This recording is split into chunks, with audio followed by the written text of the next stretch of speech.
자, 안녕하세요. 자, 우리가 지난 시간에 이미 예고드린 것처럼 부정사 동명사가 함께 쓰이는 경우를 보는 겁니다. 우리가 특히 전사 to에 대해서 참 헷갈려하는 사람들이 많은데, 우리가 앞서 문장 했던 내용을 한번 기억해 보세요. We expect to succeed 할 때요. 그때는 우리는 성공하기를 기대한다. expect의 목적어가 to succeed였다 하면서, 그때 생각해 보면은 to 자체가 뜻이 없습니다. 다만 주어 다음에 동사와는 구분이 필요한 동사 부정사가 사용된 겁니다. to라는 형태를 끼워 넣음으로 인해서. 그런데 우리가 여기서 말하는 to라는 것은요, 부정사의 to와는 전혀 관계가 없고 뜻이 있는 전치사예요. 전사 to는 어떤 뜻이냐 하면은요, 방향, 접근, 도달. 이걸 알아두면 굉장히 유용하게 많이 쓰입니다. 방향, 뭐뭐로에, 뭐뭐에, 이런 뉘앙스니까 방향, 접근, 도달. 이거는 꼭 기억을 해두세요. 그러면은 해석할 때 그런 말이 해석이 됩니다. 물론 약간은 의역이 되는 경우도 있습니다만 한번 보세요. 가령 be accustomed to. 자, 뭐뭐에 익숙해져 있다. 요 앞 안에 있는 이것은 과거 분사형 형용사로서 뭐뭐에 익숙한, 잘할 겁니다. 그러면은 뭐뭐에, 뭐뭐 하는데에 하면은 뭐 하는데에 이런 말일 때는 to 다음에 ing, 동명사, 동사 요소를 쓰면 돼요. 그러면 명사만 될 때는 명사 또 쓰면 되고요. 그런데 요 에라는 말이 to다 말이죠. 방향, 접근, 도달, 접근, 도달. 자, 그 다음에 뭐뭐에 전념, 헌신하다 할 때 또 be devoted to, dedicated to, committed to. 참 중요하고 많이 쓰이죠. 이것은 주로 수동태 구조로 많이 쓰이기 때문에 능동형은 참고만 하세요. 이렇게 쓰일 수도 있으나 거의 수동태 중심이다. 그 다음에 세 번째는 또 뭐뭐에 기하다 하면은 to 다음에 명사 쓰면 되겠고요. 뭐뭐 하는 데에 기하다, 동명사 쓰면 되겠죠. 우리가 부정사, 동명사, 분사를 생각할 때는 항상 동사라는 사실이 있으면 안 돼요. 준동사 아닙니까? 자, 그 점을 꼭 기억을 살려보고요. 제가 숲을 소개해 드릴 때는 그런 말씀을 많이 드렸으니까 지금 상세 설명을 생략하지 않고. 자, 이제 네 번째, be subject to에서는 또 이렇게 약간 의역이 되긴 했는데, 뭐뭐 하는 것에 어떤 지배를 받게 되거나 적용 대상이 된다, 이 말의 내용을 압축적으로 좀 더 쉽게 하다 보니까 무엇을 받기 쉽다, 당하기 쉽다, 이런 말로 주로 해석이 된다는 얘기입니다. to가 전사예요. 그 다음에 이거 가장 많이 쓰이고 중요하죠. to 이하의 방향적으로 앞을 내다보고 있다는 말은 뭐뭐하기를 학수고대하고 있다. 일단 여러분, anticipate ing, 이 단어는 동명사를 목적으로 취하는 동사다. 그 점을 잘 봐두세요. 일단은 기회를 때 한번 소개해드리고요. 그 다음에 뭐뭐에 반대하다. 역시 뭐뭐 하는 데에 반대하다면 당연히 동명사 쓰면 돼요. 일단은 간단하게 해석하다 보니까 이렇게 적어다 뒀지만, 동명사라고 하는 순간은 동사니까 뭐뭐 하다는 말이 끼어들면은 늘 동명사 ing 형태 쓰면 된다. 그 점을 기억하고, be opposed to ing, 이 구조가 가장 가깝다. 자, 그 다음에 이제 일곱 번째, when it comes to. 이것은요, 독해 지문에 엄청나게 등장합니다. 이게 처음에 모르면은 이게 무슨 말인가 헷갈리겠는데요. 이 표현이 뭐뭐라는 계지가 되면 여기 의역이 되다 보니까 이런 것까지 왔는데, 일단은 보세요.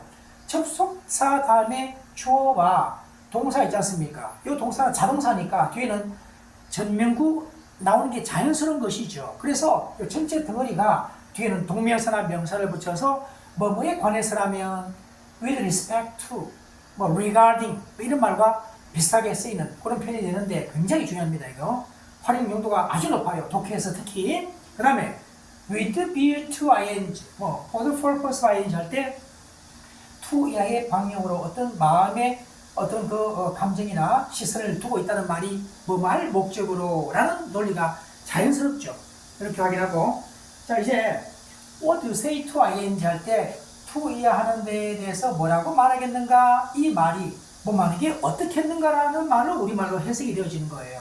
그리고 유사한 말로 how about 다음에 동명사나 명사 참 많이 쓰이죠. 역시 what do you think about, 이거는 문법적으로 그대로 모든 구조를 갖고 있는 패턴인데, 이렇게 쓰이는 패턴도 있다는 것을 또 알아두고요. 자, 10번에 attend to는, attend의 단어가 타동사할 때는 뭐뭐에 출석하다, 다니다 뜻이 중요하죠. 그런데 to가 붙을 때는 뭐뭐에 주의를 기울이다. 그런데 우리가 기억을 쉽게 하기 위해서 pay attention to라는 중요 표현을 기억하세요. 이거 정말 중요하지 않습니까?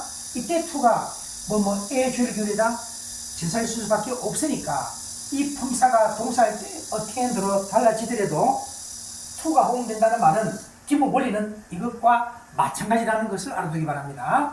이렇게 확인하고요. 자, 이제는 cannot help ing에서는 이 help가 돕다 뜻이 아니죠.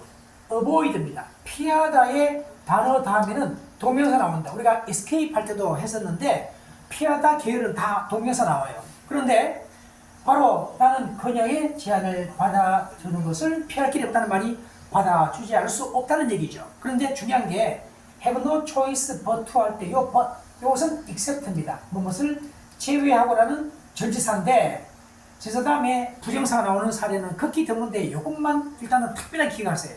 그래서 제사 다음에 동명사는 무제한 가능한데 관용적인 표현 빼고도요. 그러나 부정사는 특수 케이스만 제사 다음에 부정사 나온다. 그런데 경우에 따라서 이 to를 생략해버리고 사용하는 경우에도 but 다음에는 바로 to를 생략한 원형 부정사가 쓰이기도 한다. 이 점을 동시에 알아둡니다. 그런데 이것은 부차적이고 이게 중요한 건데요. 여기에 help의 단어 쓴다면 벗이 끼든다. 여기에 또 초이스의 명사이지만 동사 추주를 쓰면 벗이 끼든다. 이렇게 이해하면 돼요. 그리고 각각마다 이것을 생략하게 되면 이것이 남는다라고 이해하면 돼요. 이것은 가볍게 한번 그런 흐름만 알아두고요. 앞에 있는 두 가지가 굉장히 중요합니다. 그 다음 자 이제 make point of ing에서 어뢰 뭐마다 반드시 뭐마다 자 뭐뭐 하는 것을 하나의 주의 요점으로 삼고 있다는 말입니다. 이렇게 해서 make it 다음에 a rule to 할 때는 가목, 진목, 가목적어, 진목적어, 가목적어, 진목적어는 부정사의 영역이에요. 동명사는 거의 쓰이지 않습니다. 가목적, 진목적 할 때는요. 그리고 유사별을 또 본다면은 be in the habits of ing 뭐 하는 것이 습관이 되어 있다는 말도 유사하다고 볼 수 있죠. 그 다음에 co without이라는 표현 자체가 뭐뭇이 없다, 뭐뭐 없이 지내다 뜻입니다. 그래서 이런 말이 나오게 돼 있어요. 뭐 말 나이도 없다. 이렇게 해서 가장 가까운 부정사로 한다면은 가주어, 진주어, 구문과 가목적어, 진목적어는 부정사만의 몫이라 보면 돼요. 일단은 동명사, 부정사가 경합될 때는 말이죠. 자 그렇게 해서 여기서 가주어, 진주어 할 때는 이런 표현과 유사하다는 걸 참고하기 바랍니다. 자 이제는요. 여기서 가주어인데 요 진주어입니다. 근데 우리가 동명사는 본의 아니게 진주어가 된 케이스예요. 왜냐면 보세요. There is no use in ing. 이런 표현에서 주어이고 in ing가 자연스럽게 in을 생각할 때가 있겠죠. 그리고 두 번째, it is of no use to 부정사. 가주어, 진주어죠. 가주어, 진주어는 부정사입니다. 그런데 이것이 혼용되다 보니까 이런 모양이 남게 된 거예요. 근데 이게 또 많이 쓰이다 보니까 중요하게 된 겁니다. 여기서 it이 가주어고 동명사가 진주어 되게 되는데 본의 아니게 동명사가 진주어로 사용된 특수 케이스가 된 거예요. 동명사는 웬만해서는 진주어, 가주어 취하지 않습니다. 이 경우는 특별한 예외적인 사항이 되어버린 겁니다. 자, 이 시간의 마지막으로 there is no ing 할 때는요. 이 no ing가 주어이자 이 뒤에 동사 요소를 이어가려다 보니까 동명사가 필요한 상황이 되어버린 거예요. 그리고 원래는 이 패턴이 뭐 말 가능성이 없다라는 요 내용에서 압축적으로 세우다 보니까 이런 패턴이 남게 되었습니다. 그래서 결과적으로 부정사로 한다면은 it is impossible to 부정사 이런 말과 가장 유사한 말이 되게 되었다. 이렇게 이해하면 돼요. 그렇게 해서 우리가 부정사와 동명사를 함께 활용할 수 있는 패턴 속에 동시에 활용할 수도 있고 유사표를 바꿀 수도 있고 어떤 것은 좀 혼동될 수 있는 것을 함께 종합 정리했습니다. 자, 여러분 수고 많았고요. 다음 시간에 봬요.